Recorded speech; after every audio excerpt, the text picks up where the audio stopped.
ನರೇಂದ್ರ ಮೋದಿಯವರ ಸರ್ಕಾರದ ದುರಾಡಳಿತವನ್ನ ಪ್ರಶ್ನೆ ಮಾಡುವಂತಹ ರಾಹುಲ್ ಗಾಂಧಿಯವರ ನಂತರದಲ್ಲಿ ಆ ಸಾಲಿನಲ್ಲಿ ನಿಲ್ಲುವಂತವರು ಸಿದ್ದರಾಮಯ್ಯನವರು. ಕುಮಾರಸ್ವಾಮಿ ಅವರ ಮೇಲೇನೆ ನೂರಾರು ಭೂಕಬಳಿಕೆಯ ಆರೋಪಗಳು, ಡಿನೋಟಿಫಿಕೇಶನ್ ಆರೋಪಗಳಿದ್ದಾವೆ ಅವರ ಮೇಲೆ. ಲಲಿತ್ ಮಹಲ್ ಪ್ರಕರಣ, ಕೇತಕನಹಳ್ಳಿ ಪ್ರಕರಣ, ಲಲಿತಾಪುರದ ಪ್ರಕರಣ, ಅದೇ ಮೂಡಾದಲ್ಲಿ ತನ್ನ ಕುಟುಂಬದವರಿಗೆ 20 ನಿವೇಶನಗಳನ್ನು ಕೊಟ್ಟಿರುವಂತಹ ಆರೋಪ ಮಾನ್ಯ ಕುಮಾರಸ್ವಾಮಿ ಅವರ ಮೇಲಿದೆ. ರಾಜ್ಯ ಸರ್ಕಾರ ಈಗಾಗಲೇ ವಾಲ್ಮೀಕಿ ನಿಗಮ ಪ್ರಕರಣವನ್ನು SIT ಇಡಿ ತನಿಖೆ ಮಾಡ್ತಾ ಇದೆ. ಸಂಬಂಧಪಟ್ಟವರು ಅರೆಸ್ಟ್ ಆಗ್ತಾ ಇದೆ. ಮಾನ್ಯ ವಿಜಯೇಂದ್ರ ಅವರು, ಮಾನ್ಯ ಕುಮಾರಸ್ವಾಮಿ ಅವರು ಆ ವಿಚಾರಣಾ ಆಯೋಗಕ್ಕೆ ಹೋಗಿ ದಾಖಲೆಗಳನ್ನು ಕೊಟ್ಟು ತನಿಖೆಗೆ ಸಹಕರಿಸಬೇಕು. ಅದರ ಬದಲಾಗಿ ಯಾಕೆ ಈ ಪಾದಯಾತ್ರೆಯ ನಾಟಕ?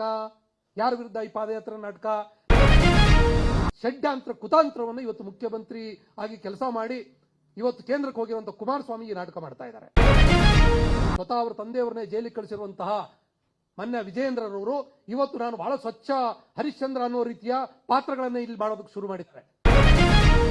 ಮಾನ್ಯ ವಿಜಯೇಂದ್ರ ಅವರೇ, ಮೊದಲನೇ ಬಾರಿ ನಿಮ್ಮ ತಂದೆ ಚುನಾವಣೆಗೆ ಕಂಟೆಸ್ಟ್ ಮಾಡಿದಾಗ ನಿಮ್ಮ ಆಸ್ತಿ ಏನಿತ್ತು? ನಿಮ್ಮ ಆದಾಯದ ಮೂಲ ಏನು ಇವತ್ತು?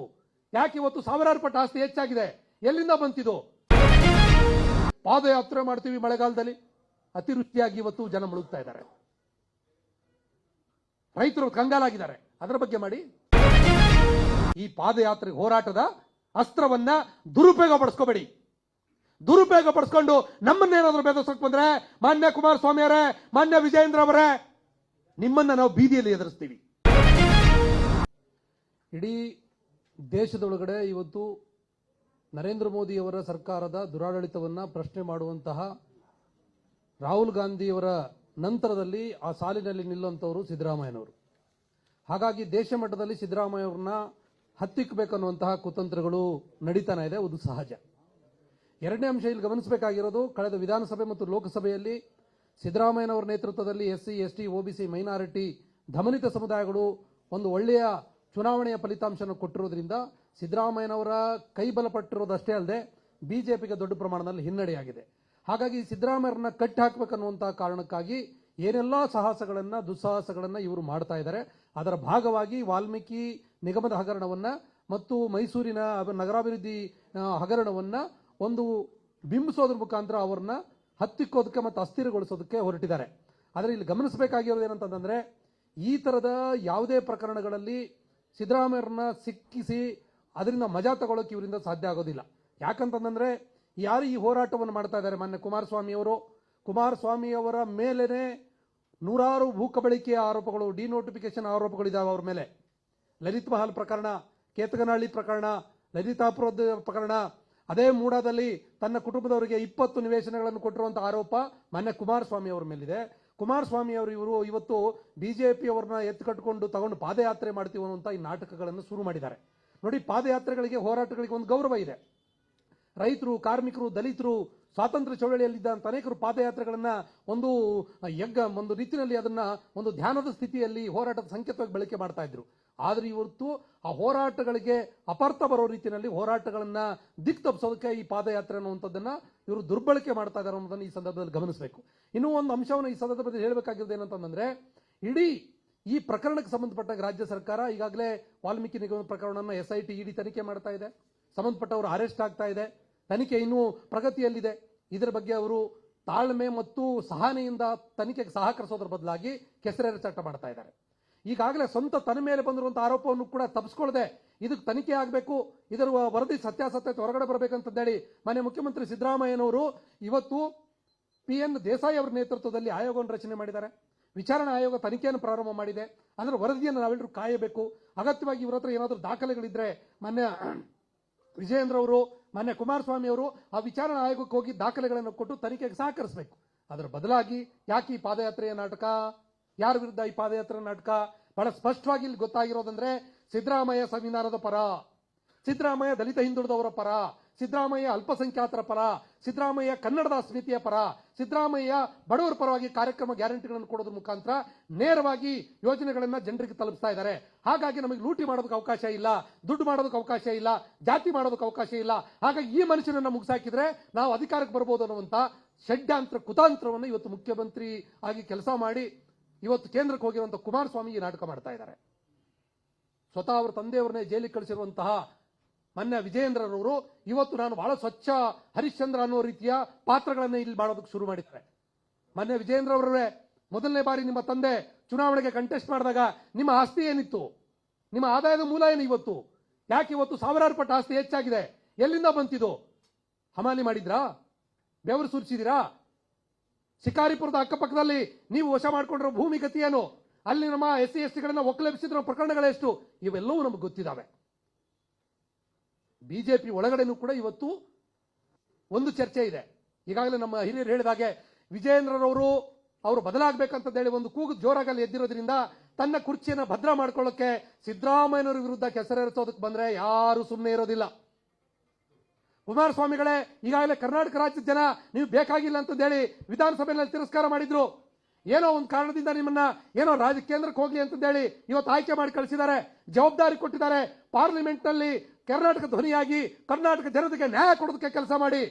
ಅದರ ಬದಲಾಗಿ ಈ ಚಿಲ್ಡ್ರೆ ರಾಜಕಾರಣಕ್ಕೆ ನಿಮ್ ಟೈಮ್ ಆಗ್ತಾ ಇದ್ದೀರಾ?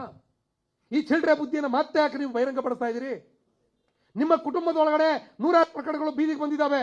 ಜನ ಚೀತು ಅಂತ ಮಾತಾಡೋಕೆ ಶುರು ಮಾಡಿದ್ದಾರೆ. ಅವುಗಳನ್ನು ಸರಿ ಮಾಡೋದಕ್ಕೆ ಟೈಮ್ ಕೊಡಿ ಸ್ವಾಮಿ. ಅವುಗಳನ್ನು ಸರಿ ಮಾಡೋದಕ್ಕೆ ನಿಮ್ ಟೈಮ್ ಕೊಡಿ, ಅದಕ್ಕೆ ಉತ್ತರ ಕೊಡಿ, ಅದಕ್ಕೆ ಸ್ಪಷ್ಟತೆ ಕೊಡಿ. ಕರ್ನಾಟಕದ ಘನತೆಯನ್ನ ಹಾಳು ಮಾಡೋದಕ್ಕೆ ದಯವಿಟ್ಟು ಮುಂದಾಗಬೇಡಿ. ವಿಧಾನಸಭೆ, ವಿಧಾನ ಪರಿಷತ್ತು, ನ್ಯಾಯಾಂಗದ ವ್ಯವಸ್ಥೆ ಮೇಲೆ ಇವತ್ತು ನಮಗೆ ಗೌರವ ಇದೆ. ತಪ್ಪು ಮಾಡಿದವರು ಪ್ರಧಾನಿನಾಗಿರಲಿ ಮುಖ್ಯಮಂತ್ರಿನಾಗಿರಲಿ ಅವರಿಗೆ ಶಿಕ್ಷೆ ಕೊಡುವಂತ ವ್ಯವಸ್ಥೆ ನಮ್ಮದಿದೆ. ಬಾಬಾ ಸಾಹೇಬ್ ಅಂಬೇಡ್ಕರ್ ಅವರು ಕೊಟ್ಟಂತ ಸಂವಿಧಾನ ಯಾರ ಪರನೂ ಇಲ್ಲ, ಯಾರ ವಿರುದ್ಧ ಏನಿಲ್ಲ, ನ್ಯಾಯಪರತೆಯ ಪರವಾಗಿದೆ. ತಪ್ಪು ಮಾಡಿದವರಿಗೆ ಜೈಲಿಗೆ ಕಳಿಸುವಂತ ಕೆಲಸವನ್ನು ಅದು ಮಾಡ್ತದೆ. ವಿಚಾರಣೆ ಆಗೋದು ವರದಿ ಬರೋರು ಕಾಯ್ದೆ ಪಾದಯಾತ್ರೆ ಮಾಡ್ತೀವಿ. ಮಳೆಗಾಲದಲ್ಲಿ ಅತಿವೃಷ್ಟಿಯಾಗಿ ಇವತ್ತು ಜನ ಮುಳುಗ್ತಾ ಇದ್ದಾರೆ, ರೈತರು ಕಂಗಾಲಾಗಿದ್ದಾರೆ. ಅದರ ಬಗ್ಗೆ ಮಾಡಿ. ಕರ್ನಾಟಕ ರಾಜ್ಯಕ್ಕೆ ಸಿಗಬೇಕಾಗಿರುವಂತ ತೆರಿಗೆ ಸಿಕ್ಕಿಲ್ಲ, ಅದರ ಬಗ್ಗೆ ಪಾದಯಾತ್ರೆ ಮಾಡಿ. ನಿರುದ್ಯೋಗಿಗಳು ಇವತ್ತು ಪರದಾಡ್ತಾ ಇದ್ದಾರೆ, ಅದರ ಬಗ್ಗೆ ನೀವು ಪಾದಯಾತ್ರೆ ಮಾಡಿ. ನಮ್ಮ ತೆರಿಗೆ, ನಮ್ಮ GST ದುಡ್ಡನ್ನ ಕೇಂದ್ರ ಸರ್ಕಾರ ಕೊಡಕ್ಕಾಗದೆ ಕರ್ನಾಟಕಕ್ಕೆ ಮೋಸ ಮಾಡ್ತಾ ಇದೆ, ಅದ್ರ ವಿರುದ್ಧ ಪಾದಯಾತ್ರೆ ಮಾಡಿ. ಕನ್ನಡದ ಅಸ್ಮಿತೆ ಹಾಳು ಮಾಡಿ ಹಿಂದಿ ಏರಿಕೆಯನ್ನು ಮಾಡೋದ್ರ ಮುಖಾಂತರ ಇಡೀ ನೆಲವನ್ನ ಹಾಳು ಮಾಡೋ ಕೆಲಸವನ್ನು ಕೇಂದ್ರ ಸರ್ಕಾರದ ನೀತಿಗಳು ಬರ್ತಾ ಇದಾವೆ. ಅದ್ರ ವಿರುದ್ಧ ಮಾತಾಡೋದ್ರ ಬದಲಾಗಿ ಕುಮಾರಸ್ವಾಮಿಗಳೇ ಸಿದ್ದರಾಮಯ್ಯನವರ ವಿರುದ್ಧ ಮಾತಾಡ್ತಾ ಇದ್ದೀರಿ. ನೆನಪಿರಲಿ, ಸಿದ್ದರಾಮಯ್ಯನವರು 40 ವರ್ಷದ ಅವಧಿಯಲ್ಲಿ 10-15 ಬಜೆಟ್ಗಳನ್ನು ಮಂಡಿಸಿ ಜನಪರವಾಗಿರುವಂತಹ ಕೆಲಸಗಳನ್ನು ಮಾಡಿದ್ದಾರೆ. ಅವರು ತಪ್ಪೇ ಮಾಡಿಲ್ಲ ಅಂತ ಹೇಳ್ತಾ ಇಲ್ಲ, ಆದ್ರೂ ಅವ್ರನ್ನ ಟೀಕೆ ಮಾಡುವಂತ, ವಿಮರ್ಶೆ ಮಾಡುವಂತ ಅಧಿಕಾರವನ್ನ ನಾವು ಉಳಿಸ್ಕೊಂಡಿದ್ದೀವಿ. ಅವರು ಅದನ್ನು ಕಟ್ಕೊಟ್ಟಿದ್ದಾರೆ. SC ST ದಮನಿತ ಸಮುದಾಯದ ಒಬ್ಬ ನಾಯಕರು ವಿಧಾನಸಭೆಯಲ್ಲಿ 2ನೇ ಬಾರಿ ಮುಖ್ಯಮಂತ್ರಿ ಆಗಿರುವ ಕಾರಣಕ್ಕಾಗಿ ಹೊಟ್ಟೆ ಕಿಚ್ಚಿನಿಂದ ಈ ತರದ್ದು ಮಾಡಿದರೆ ಜನ ಒಪ್ತಾರಾ? ತೀರ್ಮಾನ ಆಗ್ಬಿಡ್ಲಿ. SC ST OBC ಮೈನಾರಿಟಿಗಳ ಓಟ್ಗಳು ಬೇಕಾಗಿಲ್ಲ.